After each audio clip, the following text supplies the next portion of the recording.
Hey, Ching Chong, what's up? And today I'm gonna be doing an album review on the latest Lil Pump album, Harvard Dropout. Uh, yeah, about the intro. I hope nobody is offended. It's kind of a tragedy that whenever somebody has to say a joke, they have to tell everyone that it's just a joke right after. So yeah, it's just a joke. I hope nobody is offended.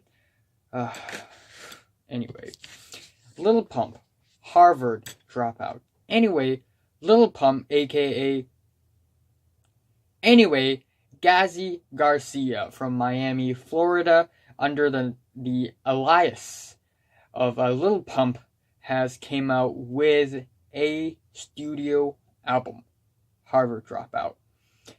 And yeah, he is a very famous rapper, notoriously known for his very stupid, repetitive lyrics and his very dumb, stupid beats. And he has a lot of haters, it's true, but also a lot of fans. And yeah, anyway, before dropping this studio album, he had dropped his mixtape a couple years back. And to be honest, I'm not a fan of the very hedonistic and redundant lyrics on that mixtape. I don't really like the stupid, minimalistic beats and the very basic, dumb flows. However, I do appreciate that the mixtape has this very fun, wild, light-hearted style vibe, and it's basically the only thing that's saving the mixtape from being one of the most shit projects of the year. And yeah, it's not the case on this album. It's not the case. The only thing that's saving Lil Pump is the fun style, and it's almost completely absent on this album.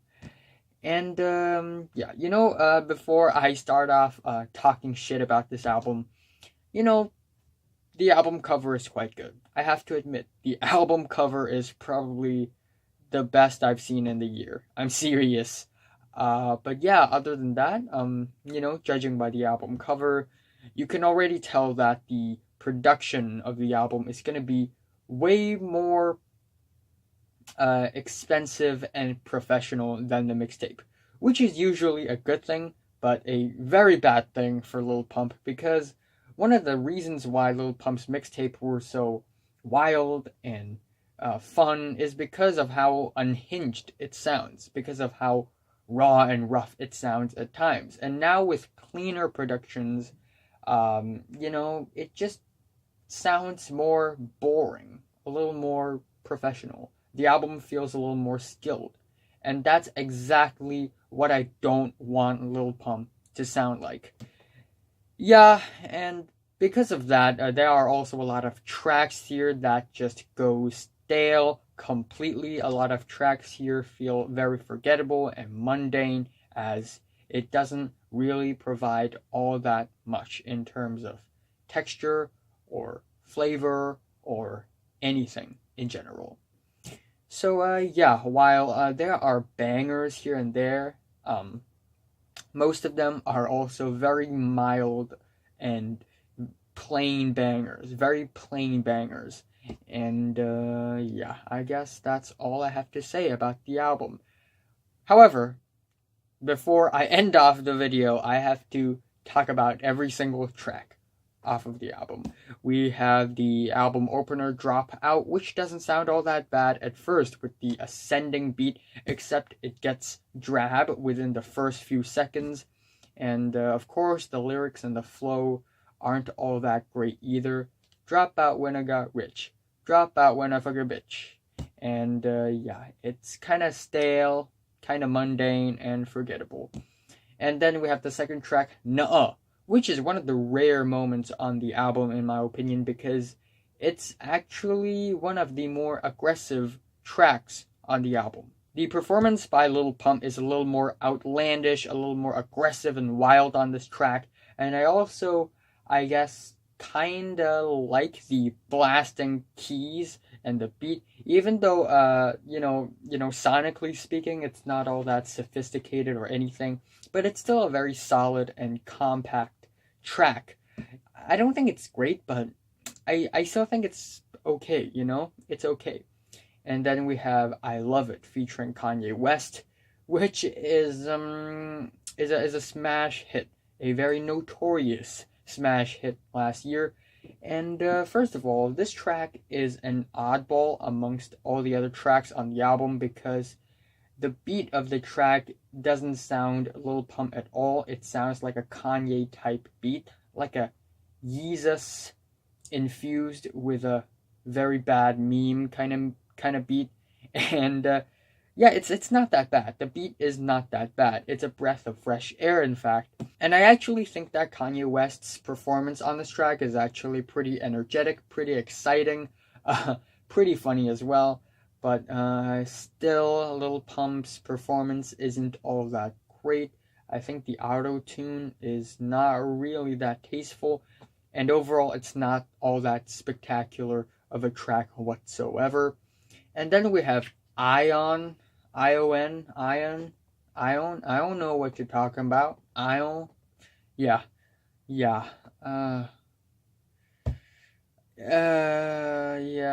It features a very annoying minimalistic beat with the blinking synths. Bling, bling, bling, bling. And then we have Smoke Perp being featured on this track, except he is almost completely non-existent on the track, except I guess he dropped a couple bars at the back end of the track. Then up next we have the track Fasho, or should I say Fasho. And it features Offset, and yeah, again, a very annoying piano beat. The pianos on this thing are almost kind of like rumbling, but then at the same time it's very cleanly produced, and it's very plain. It just falls flat, and the flow of Lil Pump is just so breathy and tired and boring, and Offset's performance here is just average by the numbers, dime a dozen. And then we have Racks on Racks, which is one of the leading singles for the album. And once again, we get some annoying piano keys for the beat. And it's sort of like... And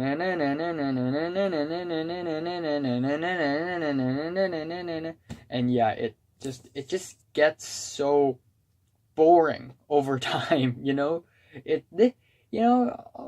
for a bulk of the tracks on the album, you would probably skip them because it's just so repetitive and boring.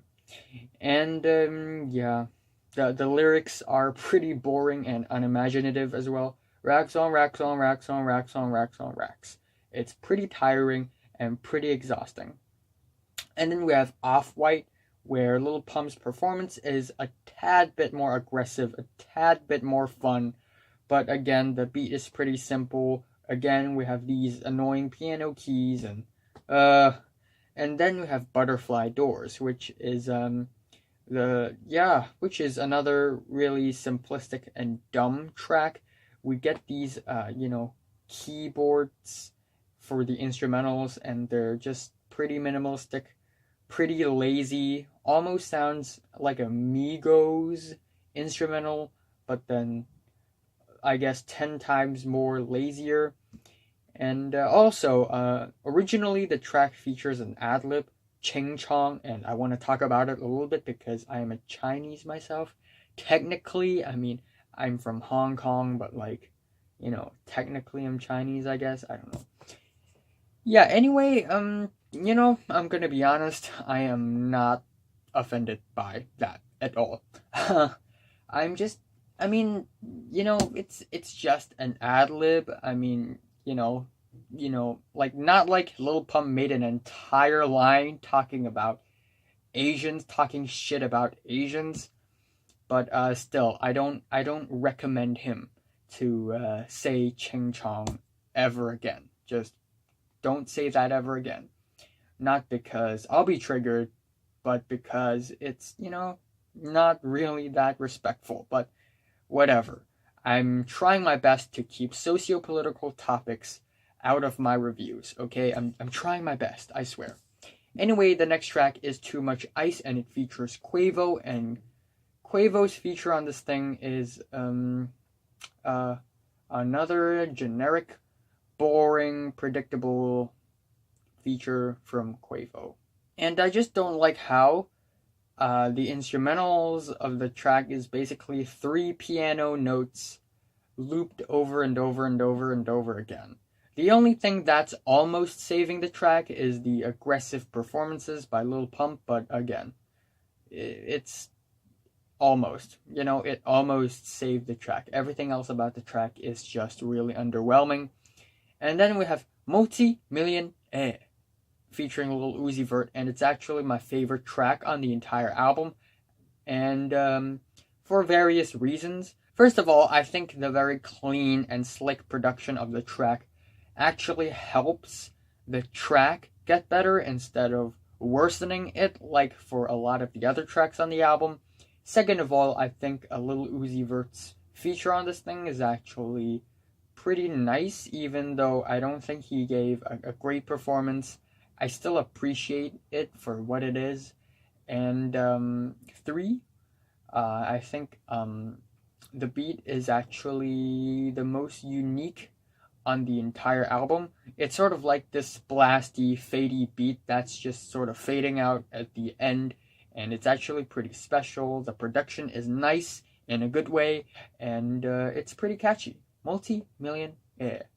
And then we have Vroom Vroom, which is a very special track. This track is totally whack.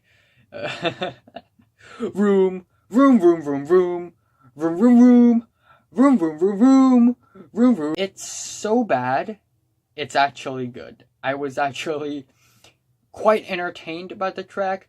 I'm not going to put this track in my favorite tracks, but I'm also not going to put it in my least favorite. Maybe I will, but at the back end. The track, I just have a lot of fun while listening to the track because it's just so bad. It's so messy. It sounds so amateurish. It sounds like a college student, actually a high school student, trying to make a rap banger, but completely fails because it lacks quality production. It lacks actual lyrics and a structure and an instrumental and a beat and a flow.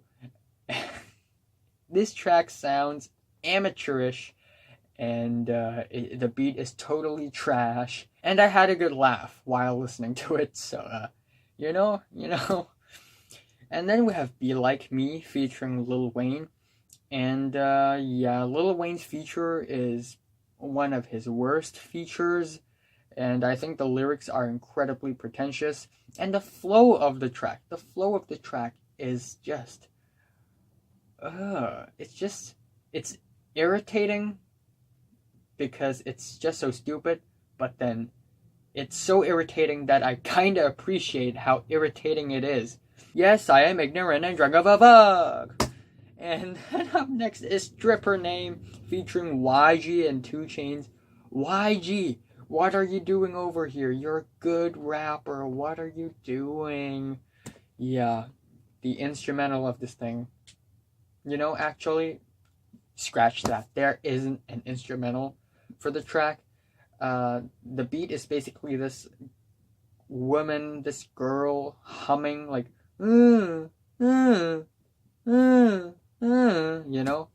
that's basically the entire beat of the track. And what do you expect? And then we have the track Drug Addicts, which ironically sounds like one of the most sober tracks on the entire album. And for the beat, it's basically this very boring, trippy, dreamy, murky beat. And Lil Pump's flow on this thing is also weird and dumb and lazy. So it's sort of like, hey guys, what's up? It's a culture detective here investigating your favorite albums. Oh yeah, I forgot to say that in the beginning. Shit. Yeah, and I don't know how, but Charlie Sheen agreed to show up for the music video. I don't know why. And then the second last track is Esskeetit, and it's pretty catchy and it sounds pretty HD, and it's also one of the rare moments where the clean production actually helps the track. But again, the beat is just so simplistic and the lyrics are just so hedonistic. I don't really feel like listening to it ever again. And then the album just ends off with Who Dat, and it's why? I'm wondering why would Lil Pump or whoever's behind this think that this is a great way to end off the album, because it's the most drab, plain, boring, mundane, forgettable ending for a rap album in like the year or something. I don't know. I guess there are more boring tracks out there. Yeah, speaking of which, the new Gunna album, fucking boring. But yeah, still, this track is still pretty boring, pretty pointless, pretty aimless. I don't know what it's doing over here. I have no idea. Yeah, yeah, yeah. You know, I feel like this album, you know, if you are a hip hop traditionalist, you'll definitely hate it. If you enjoy the Lil Pump mixtape for its wild, fun, light-hearted style, you'll probably not like this album as well. And yeah, the production is better, but because it's better, the album just sounds worse. Um, and another thing that I would like to add is that Lil Pump just tries too hard to sound skillful and professional on this album with the faster flows and all, and it just doesn't fit his personality, and it just erases the very fun vibe that Lil Pump originally has. And I guess my favorite track here is Millionaire, and my least favorite is Iron. Um, and I'm giving it I'm giving a Lil Pump's Harvard Dropout a 4 to a 3 out of 10. So, have you listened to this new Lil Pump album? From 1 to 10, how much would you rate it? Like it, hate it if you hate it, and subscribe if you want more. And thanks for watching.